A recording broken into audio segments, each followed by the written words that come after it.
शुभ प्रभात बच्चों। आज हम लोग कक्षा 7 में टॉलस्टॉय की एक कहानी के बारे में पढ़ेंगे, सच्चा तीर्थयात्री। प्रस्तुत पाठ में टॉलस्टॉय ने अफीम और अलीशा नाम के दो पात्रों के माध्यम से ईश्वर की सच्ची सेवा तथा सच्ची तीर्थ यात्रा के विषय में बताया है।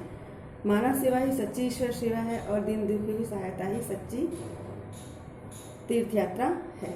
एक कहानी के माध्यम से बताया गया कि अफीम और अलीशा नाम के दो जो मित्र हैं, उन्होंने कभी प्रतिज्ञा की थी कि वो यरूशलेम जो है ईसाइयों का पवित्र स्थान है। जैसे हमारे हम लोग काशी जाते हैं यात्रा करने, सर्वधाम जाते हैं, तो ईसाइयों का इसी तरह यरूशलेम जो है वो पवित्र तीर्थ स्थान है। तो उन दोनों ने प्रतिज्ञा की थी कि एक बार हम वहाँ चलेंगे। तो दोनों अफीम तो सदा चलने के लिए तैयार था, पर अलीशा को समय नहीं मिलता था। उसके पास बराबर कुछ न कुछ काम रहता था। एक काम समाप्त होता, दूसरा शुरू हो जाता था। तो अफीम उदास हो गया। वह बोला, अभी हम इंतजार करना होगा, मेरे पास यात्रा के लिए पैसे नहीं हैं। अलीशा ने हंसा और बोला, तुम्हारे पास मुझसे 10 गुना अधिक धन है। जबकि अलीशा उतना धनी नहीं था जितना अफीम था, लेकिन वो हमेशा और अधिक धन कमाने की चिंता में लगा रहता था और यात्रा पे नहीं जाना चाहता था।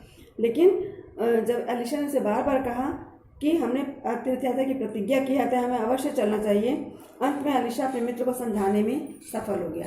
अब दोनों मित्र जो है तीर्थ स्थान पे के लिए निकल पड़े। तो अफीम ने अपने साथ अपने पुत्र को प्रत्येक कार्य के संबंध में बताया, बहुत सारा धन भी लिया यात्रा के लिए, लेकिन अलीशा ने ऐसा कुछ भी नहीं किया। ठीक है, अफीम के चित्त में शांति नहीं थी, उसे अपने घर की चिंता हर समय लगी रहती थी। इस तरह दोनों वृद्ध चलते चलते एक गांव के पास पहुंचे। गांव में सूखे के कारण त्राही त्राही मची हुई थी, लोग भूखों मर रहे थे। दिन रात बिताने के लिए दोनों जो है एक रात बिताने के लिए एक झोपड़ी की ओर चले। उन्हें झोपड़ी में से लोगों की चीख पुकार सुनाई दी। उन्होंने दरवाजा खटखटाया, परंतु किसी ने नहीं सुना। अलीशा ने धक्का देते ही दरवाजा खुल गया। वे अंदर घुसे। झोपड़ी दुर्गंधपूर्ण थी। एक स्त्री भूमि पर मरणासन अवस्था में पड़ी थी। उसने पूछा, आप कौन हैं, क्या चाहते हैं? हमारे यहाँ कुछ भी नहीं है। उसी समय एक बच्चा बोला, बाबा हम भूखे, हमें रोटी चाहिए। तभी लड़खड़ाता हुआ एक मनुष्य आया और वहीं गिर पड़ा। बोला, रोग और भूखमरी ने हमें घेर रखा है, पुत्र भूख से मर रहा है। अलीशा ने अपना थैला खोला और उसमें से रोटी का टुकड़ा उस लड़के की ओर बढ़ाया। लड़का रोटी के ऊपर टूट पड़ा और देखते देखते उसे साफ कर दी। उस स्त्री और पुरुष को भी उसने 2-2 रोटियां खाने को दी। फिर वह कुएं में से पानी भर कर लाया और उन्हें पिलाया। अफीम जो है वो ऐसे इस समय में झोपड़ी के बाहर ही बैठा था। अलीशा ने उसे सारा हाल सुनाया। तो अफीम ने कहा, क्या हम इस गंदी झोपड़ी में रुकेंगे? ऐसा करने पर हम लोग बीमार हो जाएंगे। हमें यरूशलेम पहुंचना है, व्यर्थ में समय जाया करना ठीक नहीं। अलीशा ने उत्तर दिया, मित्र तुम चलो, मैं उन लोगों की ऐसी दशा में छोड़कर नहीं जा सकता। मुझे कुछ समय तक इन लोगों की सेवा करनी होगी। ऐसा कहने के बाद अफीम जो है वो तीर्थ यात्रा पे चला गया और अलीशा उन लोगों की सेवा करने लगा। जब वो लोग थोड़े ठीक हो गए तो उसने उन्हें कुछ उनके लिए कुछ साल भर के खाने का लिया और उनके लिए खेती की व्यवस्था करके उन्हें कुछ धन दे दिया, जिससे कि वो भी उसी प्रकार सुख से रह सकें।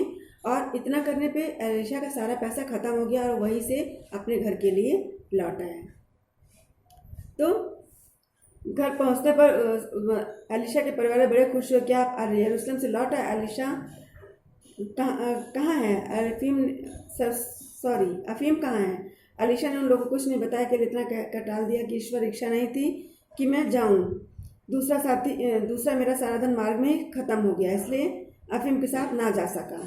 ठीक है, अफीम झोपड़ी छोड़ने के बाद यरूशलेम की ओर चला गया। वो वहाँ पे पहुँचा और जब गिरजाघर के भीतरी भाग में जो प्रार्थना कर रहा था तो उसने देखा कि गिरजाघर के भीतरी भाग में दीपक जल रहे थे। वहाँ पे उसे अपना मित्र अलीशा दिखाई पड़ा। वो बहुत प्रसन्न हुआ और उसने सोचा प्रार्थना समाप्त होने के बाद मैं उसे मिलूंगा। लेकिन जब प्रार्थना समाप्त हुई तो वो उसे नहीं देखा। दूसरे दिन फिर उसने सोचा कि उसने फिर उसे वहाँ पे देखा, लेकिन दूसरे दिन वो उसे नहीं मिला। फिर वो प्रार्थना करके तीर्थ यात्रा करके जब वो लौटने लगा तो फिर वो उसी गांव में गया। तो उसने जो है वहाँ पे मार्ग में एक स्त्री मिली। उसने उसे बताया कि हम तो मरने वाले थे, लेकिन एक भले आदमी ने हमारी सेवा की और हमारी जान बचाई है। हम नहीं जानते वो कौन था, लेकिन जब से वो गया है तब से हमेशा हम इसी तरह तीर्थयात्रियों की सेवा करते हैं। अफीम समझ गया कि वह स्त्री अलीशा के विषय में बात कर रही है। उसके संबंध में पूछने पर स्त्री ने बताया कि मैं उसे नहीं जानती। अफीम बोला, जब वो वापस अपने घर गया तो सब लोग उससे मिलने आए, एलिशा भी आया। तो अफीम ने बोला, मित्र, मेरा तो शरीर वहाँ पहुँचा परंतु मेरी आत्मा वहाँ नहीं पहुँच सकी। इसमें मुझे संदेह है, पर मुझे पूर्ण विश्वास है कि तुम्हारा आत्मा वहाँ अवश्य पहुँच गई। मैंने तुमको साक्षात गिरजाघर के भीतरी भाग में दीपों के पीछे खड़े देखा था। तुम ही सच्चे तीर्थयात्री और ईश्वर के प्रिय हो। मैं समझ गया हूँ कि मानव सेवा ही ईश्वर सेवा और दीन दुख की सहायता ही सच्ची तीर्थ यात्रा है। तो बच्चों, इसको आज हम करेंगे। यहाँ पे देखिए, मौखिक प्रश्न है, दोनों वृद्ध कहाँ गए थे? तो इसका उत्तर है, दोनों वृद्ध जो है वो कहाँ रहते थे, प्रश्न है। तो उत्तर है, दोनों वृद्ध गांव में रहते थे। दूसरा प्रश्न है, अफीम का व्यवहार कैसा था? उत्तर है, अफीम का व्यवहार अफीम जो है गंभीर और विचारवान व्यक्ति था।